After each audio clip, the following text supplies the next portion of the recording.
Bismillahirrahmanirrahim. Assalamualaikum warahmatullahi wabarakatuh. Hamdan katsiran thayyiban mubarakatan fih. Asyhadu an la ilaha illallah wa asyhadu an la ilaha illallah wahdahu la syarikalah wa asyhadu anna Muhammadan abduhu wa rasuluh. Rabbi shrah sadri wa yassir li amri wahlul 'uqdatam min lisani yafqahu qawli. Sedikit saya bercerita masalah berdirinya pondok pesantren As-Safiyah ini, yang diawali dengan berdirinya lembaga studi Islam bahasa Arab atau yang dikenal masyarakat Singkawang, El-Siba. Sebelum berdirinya pondok El-Siba ini, pondok pesantren ini, saya sedikit pun tidak terpikir dalam benak saya akan bisa mendirikan pondok pesantren itu. Pada awalnya saya adalah seorang pengusaha kacik-kacikan yang bergerak di bidang mebel.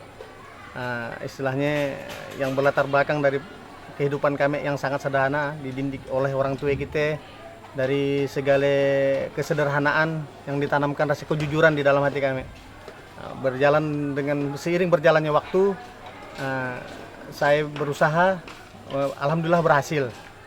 Berkat Allah Ta'ala, saya berhasil, dan tanpa saya sadari berjalannya proses waktu saya bertemu dengan orang-orang yang memang betul-betul paham masalah agama, sementara saya sangat-sangat minim dalam urusan agama. Bercermin dari hal pada tahun 2006 saya mendapat sedikit hal lah, istilahnya merasa kehilangan karena orang tua saya yang laki meninggal. Dari hal saya berpikir bahwa hidup pasti menghadapi mati. Jadi saya berpikir bekal apa yang akan saya bawa apabila saya menghadapi mati. Lalu tadi karena saya udah kenal dengan kawan-kawan yang basicnya memang di agama, penuh dengan istilahnya rasa keingintahuan saya belajar dengan mereka-mereka ini. Akhirnya kami mewacanakan untuk mendirikan pondok pesantren itu tadi. Jadi berdirinya pondok pesantren itu pun bukan istilahnya semena-mena semudah ya. Perlu proses saya dengan kawan-kawan untuk mendirikan pondok pesantren itu, istilahnya yang jelas dari segi SDM-nya kami harus mengumpulkan, dari segi pendanaannya ya bukan saya seorang, istilahnya bersama kawan-kawan dan masyarakat sekitar sangat mendukung dengan kami mengadakan kegiatan pondok pesantren. Jadi sebelum berdiri pondok pesantren tadi sebelumnya saya ngomong ada lembaga studi Islam bahasa Arab. Pada saat saya melihat di luar di masyarakat kita banyak berdiri istilahnya kursus-kursus bahasa Inggris, segala bahasa-bahasa asing luar daripada bahasa Arab. Saya lihat banyak bertimbulan, bahkan kursus-kursus apa pun. Jadi saya berpikir di Singkawang tuh belum ada istilahnya kursus yang berbasis bahasa Arab ya. Jadi timbullah tadi El-Siba, lembaga studi Islam bahasa Arab, yang kami buat pada waktu dan pengikutnya istilahnya yang belajar saya sampai ke Kemenak pada saat dia menanya, kami diberi nama Diniyah wa Takmiliyah masalah. Jadi yang belajar dari kacik sampai ke yang tua bahkan yang dahubanan.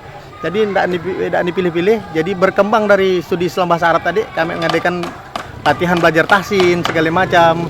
Jadi setelah berdirinya tadi lembaga dengan dilihat antusias masyarakat dari belajar dari yang Diniyah wa Takmiliyah tadi, dari yang kacik sampai yang tua, bergeraklah kami mulai membangun TPA, terus buat PAUD sampai ke TK, bahkan sampai ke madrasah ibtidaiyahnya, bahkan sekarang udah menjejang ke madrasah sanawiyahnya, bahkan tahun itu insya Allah kami akan buat menjenjang ke aliyahnya. Jadi alhamdulillah pada saat itu seperti yang kita lihat bersama, pondok pesantren kami udah berdiri walaupun sangat sederhana. Kami tetap semangat untuk melanjutkan dakwah sunnah itu di kota Singkawang. Makanya kami sebut Ihya wal Islam kota Singkawang. Artinya membangun agama Islam di kota Singkawang. Nah, itulah tempat usaha saya yang saya jalankan dari tahun 90-an kurang lebihnya. Jadi saya waktu mulai mendirikan usaha itu berlatar belakang saya memang seorang tukang.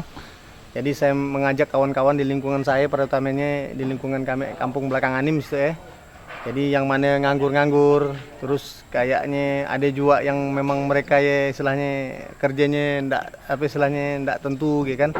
Ada juga yang memang anak-anak nakal remaja di lingkungan kita situ yang saya rangkul supaya mereka bekerja dan meninggalkan kebiasaan buruknya.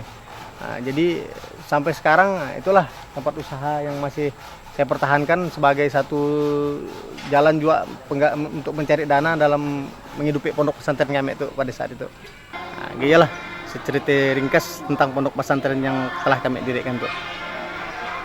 Harapan saya untuk kita masyarakat Kota Singkawang pada khususnya dengan berdirinya pondok pesantren itu kami istilahnya bisa meminim istilahnya masalah kriminal di Kota Singkawang, terutama dari generasi muda kita yang kita lihat sekarang udah banyak menyimpang karena kekurangnya istilahnya mungkin masukan agama kepada mereka semua. Jadi harapan saya dengan berdirinya pondok pesantren itu meminim masalah-masalah kenakalan dari anak-anak kecil kita sampai ke remaja kita dan menciptakan generasi yang terbaik untuk kedepannya. Saya rasa segini aja yang bisa saya sampaikan. Assalamualaikum warahmatullahi wabarakatuh.